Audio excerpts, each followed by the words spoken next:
Halo teman-teman, bagus gak sepatu saya? Saya terima kasih kepada Under Armour Indonesia dan Southeast Asia yang support saya, dan juga teman-teman dari Under Armour Brand Ambassador yang kita jadi tambah semangat untuk berkontribusi menyadarkan masyarakat di Indonesia. Kali ini kita akan bahas apa teman-teman sekalian? Yuk kita ngebahas soal setup program latihan, apakah program latihan beban maupun cardiovascular exercise ya.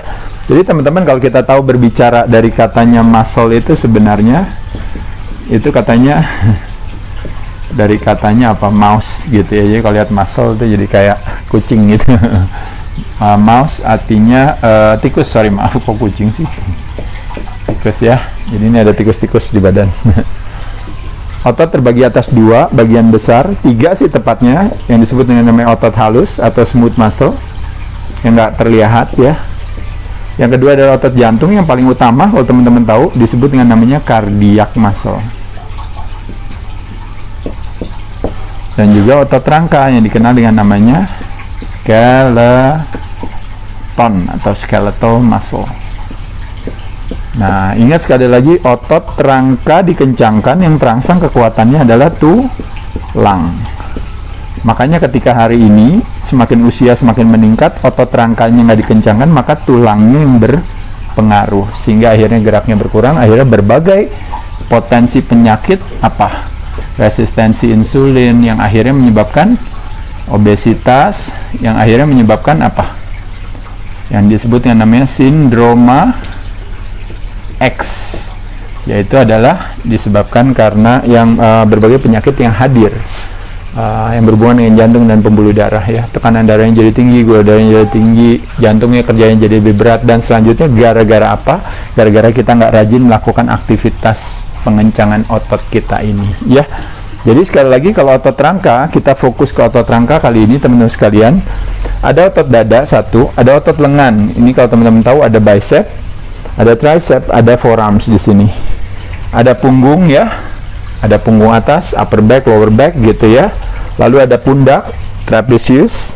Ada bahu di sini ada 3, kalau teman-teman tahu.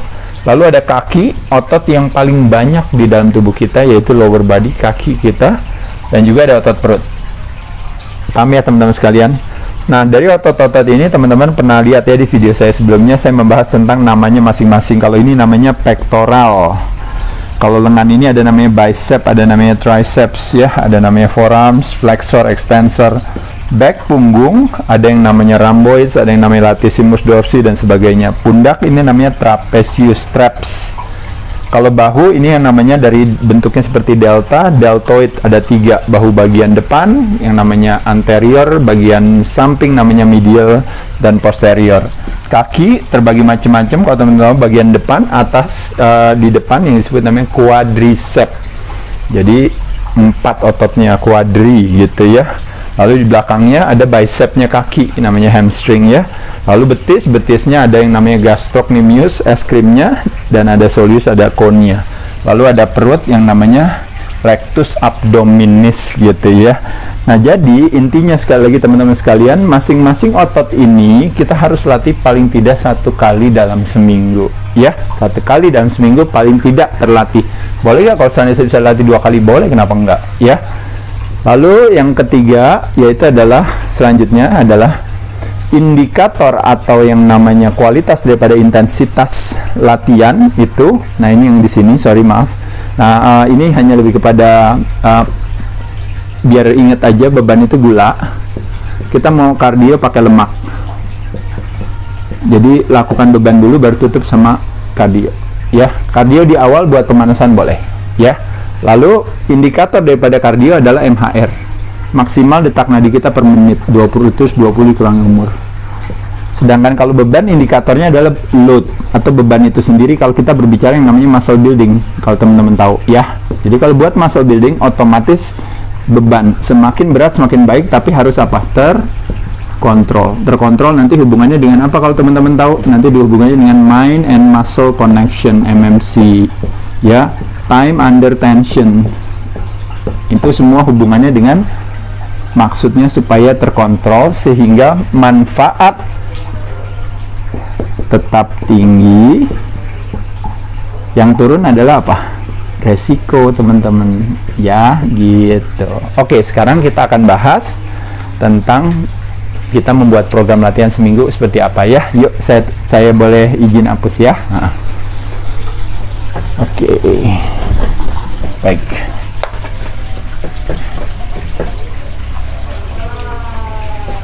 Langsung ya teman-teman ya. Oke. Yang gampang aja dulu teman-teman sekalian. Saya bikin program yang gampang 1 minggu ya.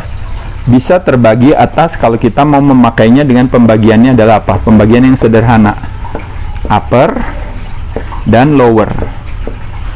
Cuma uppernya nanti kita bagi 2. Kita bagi menjadi satu yang namanya gerakannya push, dorong, yang satu gerakannya pull.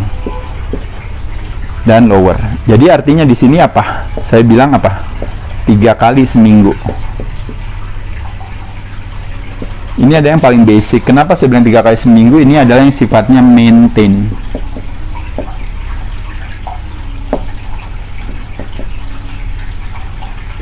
Kita maunya kalau bisa teman-teman sekalian latihan beban itu minimal paling nggak 3 kali seminggu. Jadi kita lakukan push. Kalau push itu berarti apa aja gerakan yang dilatih?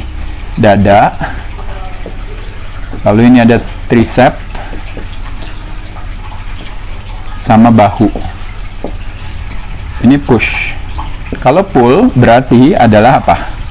Pull berarti adalah back, biceps sama pundak. Nah, jadi kalau yang pull ini. Nah, jadi artinya teman-teman, hari pertama berarti ini. Hari kedua misalnya mau lower body, berarti paha secara keseluruhan berarti apa? Paha dan betis. Pahanya bisa depan, yaitu adalah quads. Belakang yaitu adalah hamstring. Ya. Paham ya teman-teman sekalian? Jadi hari 1 ini, hari 2 paha, hari 3 baru pull. Boleh gak saya 1, 2, 3 baru paha? Boleh. Boleh gak saya pahanya hari pertama, hari keduanya push, hari ketiganya? Boleh, silahkan aja. Teman-teman, gak ada yang salah. Ya, dalam buat program latihan sesuaikan dengan kita. Jadi ini adalah berbagai strategi yang sederhana untuk 3 kali seminggu. Yang paling gampang teman-teman bisa lakukan dengan hanya membagi antara yang namanya upper body dan lower body. Upper body dibagi 2, push dan pull. Paham ya? Oke, lanjut. Lalu nanti di sini off lagi. Lalu di sini nanti off lagi. Lalu nanti masuk. Karena hari kan ada 7 ya teman-teman ya. Betul ya? Senin, Selasa, Rabu off. 8, Kamis, Jumat, Sabtu, Minggu off. Naik lagi ke Selasa. Naik lagi ke Senin. Senin apa biasanya? Chest dan misalnya ya, misalnya teman-teman mau triceps. Back dan biceps. Ini shoulders dan traps.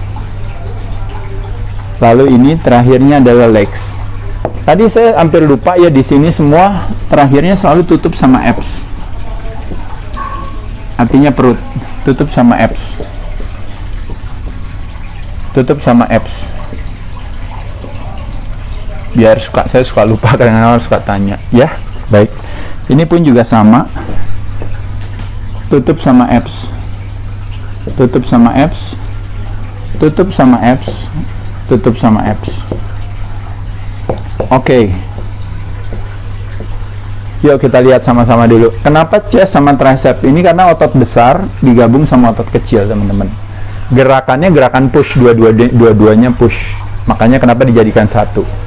Boleh gak kalau Mas Ade saya push dan pull? Jadi chestnya sama bicep aja deh, biar supaya bicepnya optimal, nggak kecapean gara-gara chest. Boleh. Boleh gak back sama tricep? Jadi saya pull and push, saya combine. Boleh juga, nggak ada masalah. Ya, itu hari pertama, hari kedua. Hari ketiga off, hari keempat misalnya, berarti kan masuknya hari ketiga latihan shoulder dan traps ya. Nah, shoulder dan traps juga sama. Kalau teman-teman latihan shoulder, teman-teman membagi, ada namanya lateral satu, yang satu lagi namanya push. Jadi kalau pushnya berarti kan shoulder press. Kalau lateral berarti pakai apa? Bisa side, medial, dan juga bisa rear. Jadi front, maaf. Jadi contohnya front, side, lalu yang rear. Ya, press. Iya. Bisa pakai apa variannya kalau teman-teman? Bisa pakai apa? Sama juga kayak chest sama bicep juga bisa pakai apa? Kalau alat-alat bantu kita teman-teman sekalian, bisa pakai apa? Bisa pakai dumbbell. Berarti bisa pakai barbell. Apa bedanya dumbbell sama barbell? Kalau dumbbell 2 tangan unilateral. Kalau barbell barbellnya satu alatnya lakukannya dengan 2 tangan. Kalau seandainya kita punya kelemahan di satu tangan dengan tangan yang lainnya, makanya memungkinkan kita memakai yang sifatnya yang sendiri. Jadi dumbbell bagus. Fokusnya kepada apa? Kepada yang lemah. Jadi kalau latihan bicep, yang kuat kirinya masih kuat, misalnya baru kuatnya 10 kilo, berarti yang kanan udah kuat 2,5 kilo, fokus ikutan yang kiri dulu. Sampai yang kirinya bisa 12,5, baru yang kanan ikut 12,5. Yang kirinya udah kuat 15, baru yang kanan ikut 15. Jangan yang kanannya udah ikut duluan, kecuali kalau teman-teman memang khusus, memang tujuannya adalah memang untuk memang latihan yang memang fungsinya spesifik. Kayak teman-teman misalnya pemain tenis yang memang hanya menggunakan tangan kanan, pemain bulu tangkis misalnya menggunakan tangan kanan, misalnya mungkin untuk latihan, untuk tinju atau untuk apa gitu, misalnya teman-teman membutuhkan itu ya nggak masalah. Tapi kalau buat secara keseimbangan, kalau anak fitness, kalau bisa latihannya tentu harus ini. Bisa dumbbell, bisa apa lagi? Bisa cable. Bisa apa lagi? Bisa mesin. Bisa apa lagi? Bisa misalnya kettlebell dan kawan-kawan. TRX lah dan yang lain-lain. Kalau ini udah lebih kepada teknologi terbaru, aksesoris yang kreatif lah. Jadi kreatif industri ya kalau saya bilangnya. Di sini. Tapi yang paling basic adalah barbell, dumbbell, cable, dan menggunakan mesin. Mesin dikenal dengan yang namanya selectorize. Kenapa disebut selectorize? Karena dia menseleksi bebannya. Jadi kalau dikenal dengan namanya ini namanya beban terikat kalau mesin. Kalau dumbbell barbell adalah beban lepas gitu ya. Kalau barbell dumbbell biasanya kalau barbell itu plus plate ya. Plate itu artinya piringan tadi ya. Piringan itu terbagi atas mulai dari 1,25, lalu 2,5, lalu 5 kilo, lalu 10 kilo, lalu 15, lalu 20, bahkan ada yang 25 kilogram. Ini per plate-nya kalau teman-teman tahu ya. Paham teman-teman sekalian? Yuk kita lanjut lagi ya. Boleh saya hapus ya. Kita lanjut lagi ke berikutnya.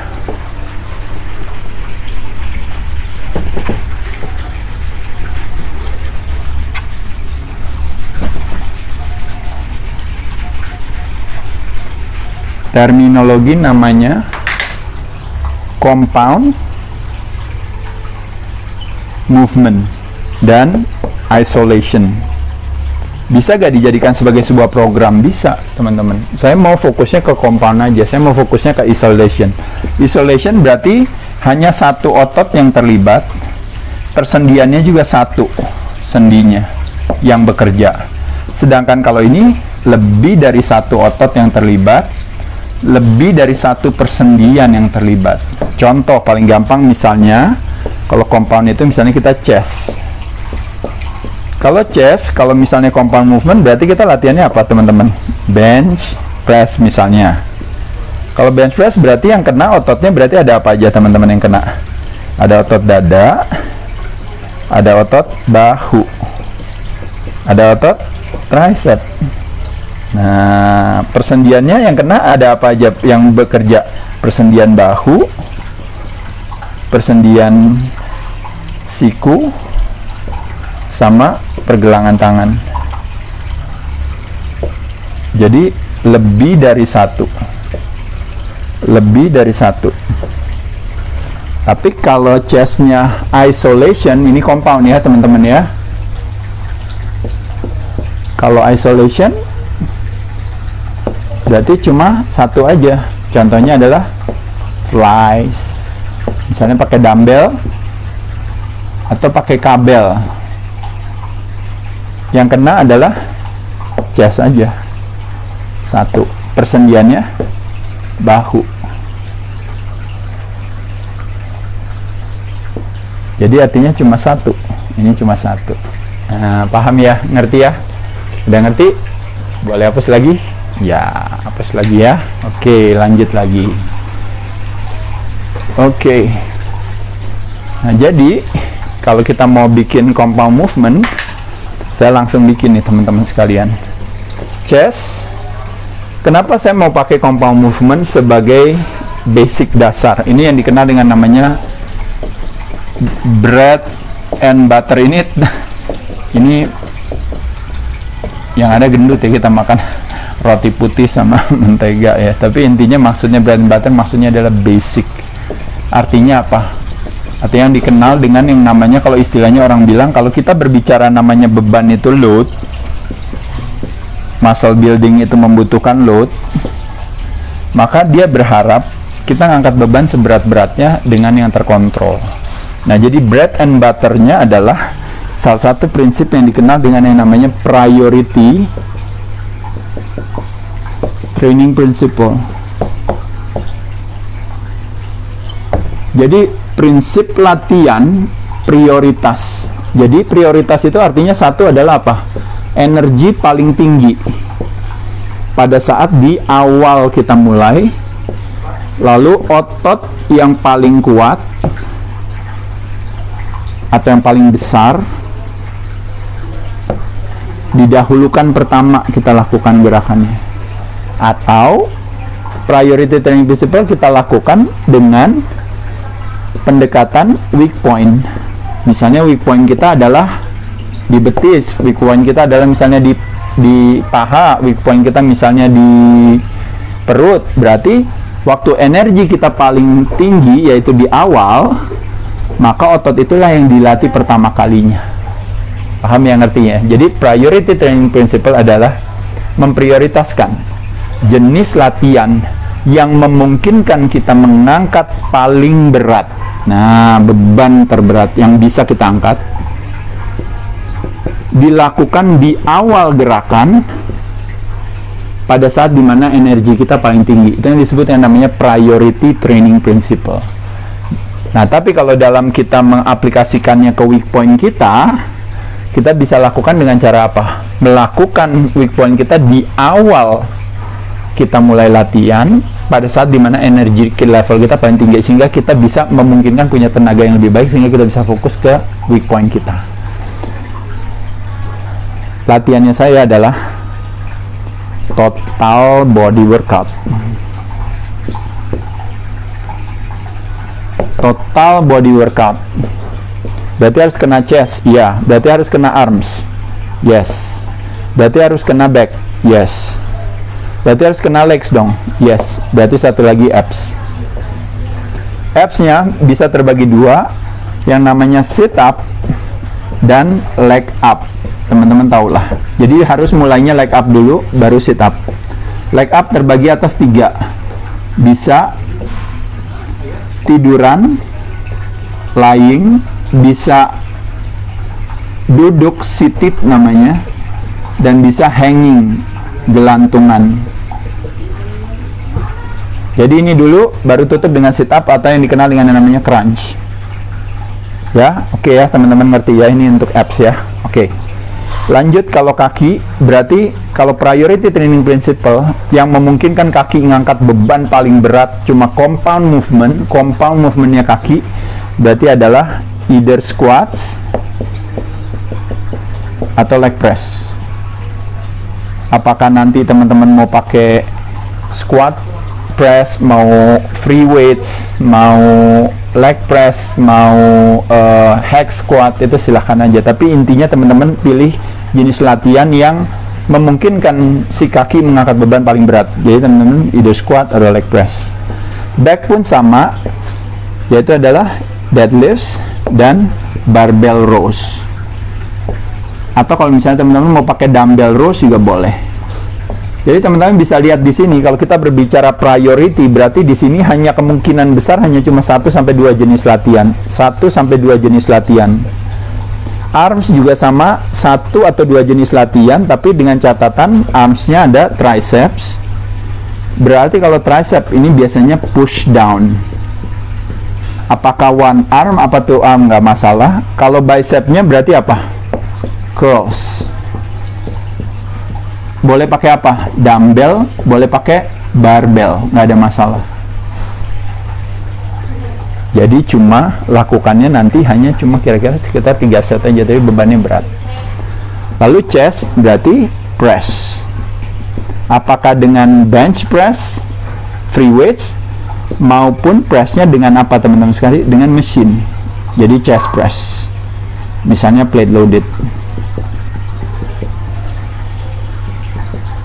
Jadi teman-teman dilihat di sini kalau kita berbicara total body workout, jadi satu sesi latihan itu kita kena semuanya. 1, 2, 3, 4, 5. Kena semua. Shoulder, sorry maaf, satu lagi. Shoulder berarti fokusnya cuma press. Jadi shoulder press aja. Dengan dumbbell bisa, dengan plate loaded juga bisa. Jadi teman-teman bisa lihat di sini ya. Jadi kalau saya boleh hapus sekali lagi di sini biar teman-teman ini. Nanti teman-teman kalau lewat dari 15 menit teman-teman lanjutkan di video YouTube Dunia Daerah ya.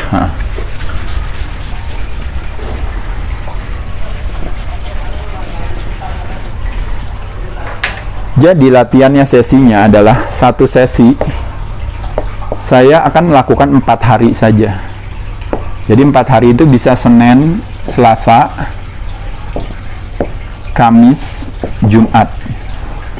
Tapi sepanjang 4 hari ini cuma satu aja, satu model, yaitu adalah total body. Total bodinya berarti siapa? Yaitu tadi berarti latihannya teman-teman.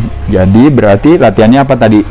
Satu adalah berarti leg press buat kaki, 2 curls buat tangan, 3 press buat shoulder, 4 press buat chest,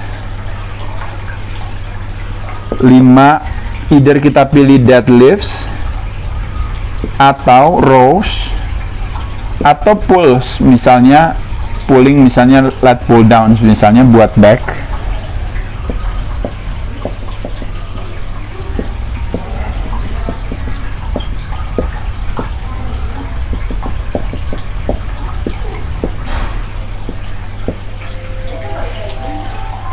Arms curve dan tricep push down ya, push down.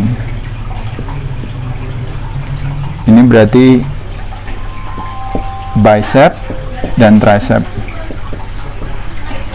Leg press berarti kaki atau squat. Di sini mau squat. Lalu terakhirnya 6 adalah abs. Terbagi 2 yaitu sit up, crunch, atau reverse leg raises namanya. Tinggal pilih mau yang mana. Jadi teman-teman di sini kita lihat, nanti kita bisa variasiin dari 4 hari itu. Misalnya di hari pertama maunya si leg press, hari kedua ganti jadi squatnya, hari ketiganya misalnya balik lagi ke leg pressnya atau squatnya. Sama juga curlsnya, hari pertama saya maunya cuma arm saja, bicep aja. Hari keduanya nanti saya maunya tricepnya, hari ketiganya nanti bicep lagi, hari keempatnya tricep lagi. Lalu juga sama kalau kita berbicara shoulder pun juga sama. Shouldernya bisa pakai dumbbell, bisa pakai barbell, Smith machine, maupun juga bisa pakai plate loaded. Lalu yang kelima, chest press, bisa pakai mesin, bisa pakai bench press, mau incline mau decline silahkan. Itu divariasikan di 4 hari ini teman-teman sekalian. Dan yang terakhir, boleh gak kalau seandainya saya mau 5 hari tambah 1 hari ekstra? Latihan apa teman-teman sekalian? Ini yang tadi saya bilang, yaitu weak point di hari kelima, day 5 weak point. Jadi nanti mana yang kurang rasanya dilakukan di hari kelima latihannya ini. Demikian teman-teman kira-kira. Nah, kalau teman-teman tanya, saya programnya yang mana? Saya programnya ini. Karena saya udah tua. Jadi, saya mau optimal latihan, nggak mau terlalu banyak varian. Tapi memungkinkan saya untuk mengangkat beban berat pada saat saya latihan. Itu yang disebut dengan yang namanya, kalau teman-teman pernah dengar pendekatannya, namanya heavy duty principle. Nanti teman-teman bisa cek heavy duty principle ini, itu dibuat oleh yang namanya, diciptakan oleh namanya Dr. Arthur Jones. Dia itu yang dulu bikin alat selectorize pertama, kalau teman-teman tahu, yaitu adalah Nautilus. Heavy duty principle ini belakangan dipopulerkan oleh Mike Manser, belakangan lagi dilanjutkan oleh Dorian Yates. Intinya adalah latihan beban yang berat dalam waktu yang singkat, fokus benar-benar ke muscle building, yaitu adalah hanya loadnya aja. Setiap hari latihannya semuanya ototnya kena. Boleh gak kalau seandainya saya mau cuma satu otot aja, ibaratnya kayak saya yang, kalau istilahnya yang namanya bro split itu yang kayak kemarin ya, yaitu yang kayak sebelumnya yang tadi saya hapus, yang 4 hari ya, yang chest, bicep, back, tricep gitu. Boleh gak? Boleh juga. Boleh gak saya terapkan ini? Boleh juga, nggak ada masalah. Jadi teman-teman sekalian, yang mau saya sampaikan kepada teman-teman adalah apa? Yaitu adalah kreatif dalam menciptakan program. Boleh gak saya pindah-pindah program ini? Dari tadi programnya saya mau coba programnya total body workout, lalu saya mau programnya yang bro splits tadi, selalu saya mau programnya yang upper body semua sendiri, lower body mau semua sendiri, saya mau khusus cuma push aja. Boleh, apa aja semua boleh. Yang nggak boleh adalah apa? Yang nggak boleh adalah ketika kita latihan ternyata gerakannya salah sehingga akhirnya potensi terhadap cedera tinggi, dan pada saat kita melakukan latihan badan kita terlalu cerdas teman-teman sekalian. Artinya apa? Kalau rasanya nggak nyaman, berarti jangan dilanjutkan. Berarti pasti ada something wrong. Apakah dalam pemahaman kita, pengetahuan kita, ataupun juga ternyata mungkin bisa jadi bebannya terlalu berat, mungkin kita kurang pemanasan, atau bisa juga ternyata memang pemahaman kita aja yang ternyata kayaknya ternyata ini adalah gerakan yang berpotensi untuk cedera yang besar, dan kebetulan pada saat itu kita udah cedera. Ya, jadi sekali lagi teman-teman sekalian, kreatif dalam menciptakan sebuah program, dengan program yang kreatif, dengan program yang nyaman yang mau kita lakukan, maka pada saat itulah hasil itu akan otomatis mengikuti kita. Ingat sekali lagi teman-teman sekalian ya, selalu menikmati prosesnya. Masalah soal hasil akan mengikuti kita dengan sendirinya kalau kita benar-benar menjalankannya dengan senang hati, dan tentunya apa yang kita lakukan di sini semuanya benar-benar harus bukan ego berkeinginan untuk memindahkan beban seberat-beratnya, bukan. Tapi yang tujuannya lebih kepada apa? Memberikan stres kepada otot kita. Secara fisikalitas kita berikan dia stres sehingga badan kita dilatih, diedukasi oleh diri kita untuk menjadi lebih kuat. Ketika badan kita menjadi lebih kuat, imunitas menjadi lebih meningkat. Dan ketika imunitas menjadi lebih meningkat, apa yang terjadi teman-teman? Kalau bicara musim infeksi, berbagai oportunis tidak akan bisa mengambil kesempatannya. Makanya kenapa pentingnya latihan beban. Salah satunya adalah hubungannya dengan meningkatkan sensitivitas insulin kita. Ya, yang menjadi masalah daripada penyebab kematian katanya karena obesitas. Obesitas karena apa? Karena resistensi insulin. Resistensi insulin karena apa? Karena ototnya nggak pernah dilatih, khususnya otot rangka. Nah, dan yang terakhir, ada sampai kelupaan ya, tadi saya ngomongin soal kardio. Nah, begitu udah latihan semua ini semua, berarti setiap latihan tutup gak sama kardio? Tutup sama kardio. Nah, kardionya apa? Prinsip kardio sederhana teman-teman sekalian. Kalau kita berbicara maksimum heart rate kita, berarti kan 220 dikurangi umur. Nah, ini kita menggunakan teoretis, secara teori aja ya teman-teman ya, teori. Jadi teori itu adalah kalau kita berbicara fat burning, kita berharap menggunakan 60-80% daripada maksimal detak nadi kita per menit. Nah, itu artinya terjadi yang namanya kita masuk di dalam zona pembakaran lemak. Artinya apa? Artinya badan memiliki garansi dia menggunakan lemak sebagai sumber tenaga, bukannya gula sebagai sumber tenaga. Dan itu hanya terjadi kalau apa? Kalau seandainya kita 60-80%, kalau kita dari perut kosong nggak ngapa-ngapain langsung kardio, kita butuh waktu 25 menitan kira-kira. Kalau kita pelan-pelan bertahap ya, mungkin bisa lebih cepat lagi kalau seandainya kita high intensity. Tapi high intensity hanya berlaku bagi apa? Bagi yang kadar lemaknya normal atau rendah. kira-kira di bawah, paling nggak di bawah 20% gitu. Wanita di bawah 25% misalnya. Tapi kalau yang lemaknya di atas 25% bagi wanita dan di atas 20% bagi pria, kalau bisa medium atau low intensitas. Jadi durasinya yang panjang,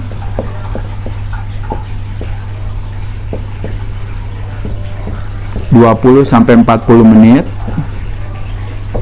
atau sampai 60 menit mungkin bisa juga, tapi dia intensitasnya itu medium atau low, jadi pelan. Kalau istilahnya orang bilang low intensity itu jalan kaki tapi pelan, atau jogging tapi pelan. Tapi kalau mau cepet lari sprint berarti kan nggak kuat 20 menit sampai 40 menit. Dan hanya bisa dilakukan kalau kadar lemaknya kita udah semakin turun. Kalau kadar lemak kita terlalu tinggi, kita masih karbo dependent badannya, maka otomatis nanti kita bisa cepat pusing. Kenapa? Karena intensitas yang terlalu tinggi akhirnya makanya kita bisa black out dan sebagainya. Bukan hal yang bijaksana, makanya latihannya pelan-pelan bertahap ya gitu. Jadi ini dilakukan adalah setelah latihan beban. Kalau dilakukan sebelum latihan beban boleh gak? Misalnya separate sendiri boleh, tapi berarti butuh waktu lebih dari 25 menit, berarti kurang lebih kira-kira 60 menit nanti. Kalau mungkin perut kosong di pagi hari yang dikenal dengan namanya fasted cardio, mungkin nggak perlu waktu 25 menit, mungkin 10 menit aja mungkin sudah langsung gunain lemak sebagai sumber tenaga. Kalau teman-teman lakukan pada saat puasa lalu cardio exercise. Tapi kalau teman-teman udah makan lalu cardio, berarti teman-teman butuh waktu lebih dari setengah jam sebelum dia menggunakan lemak. Apalagi pagi kadang-kadang teman-teman malah makan roti dulu, makan mie dulu, mie instan lagi ya, kadang-kadang mungkin yang lainnya, habis itu baru olahraga. Nah, waktu olahraga tentu yang dibakar adalah si gula yang barusan teman-teman konsumsikan. Setelah itu baru dia mau pakai lemak. Teman-teman taunya udah ada di tukang bubur ayam, makanya jadi nggak turun-turun beratnya. Kurang lebih itu ya teman-teman sekalian. Jadi ini cardio dilakukan after training, saya rasa satu hal yang baik. Jadi kombinasi antara latihan beban dan cardiovascular exercise adalah yang baik. Kalau teman-teman udah makin canggih, teman-teman boleh gak melakukan yang namanya HIIT, dijadikan di ujung latihan, melakukan burpees, lalu push up lagi, burpees, push up lagi, lalu nanti melakukan berbagai gerakan-gerakan yang kreatif seperti yang terjadi hari ini ya di Instagram. Teman-teman bisa lihat gerakan-gerakan yang instagramable gitu ya, tapi mesti hati-hati, potensi cederanya bisa tinggi. Tapi teman-teman kalau mau lakukan itu harus memang punya pemahaman dari gerakan tersebut. Dan yang kedua, teman-teman lakukan di ujung latihan dan tidak boleh lama-lama, kira-kira sekitar 10 sampai 15 menit atau 20 menit lah, oke, paling sekira. Karena kalau lewat dari itu nanti kalau stres, artinya apa? Stres hubungannya sama kortisol. Kortisol nanti hubungannya sama gula. Gulanya datangnya dari mana? Ototnya yang dipecah untuk membentuk gulanya itu tadi, namanya gluconeogenesis. Jadi akhirnya counterproductive, bukannya anabolik badannya, tapi yang terjadi yang namanya katabolik. Nah, pada saat itu akhirnya nanti akan mempengaruhi basal metabolic rate nanti. Dan akhirnya mempengaruhi apa? Jatah makan kita, metabolismenya menjadi turun, padahal latihannya keras. Bukan hal yang bijaksana. Kurang lebih itu teman-teman sekalian. Saya ucapkan terima kasih. Informasinya agak padat hari ini, tapi mudah-mudahan bermanfaat buat teman-teman. Semoga nanti bisa diterapkan. Saya ucapkan terima kasih.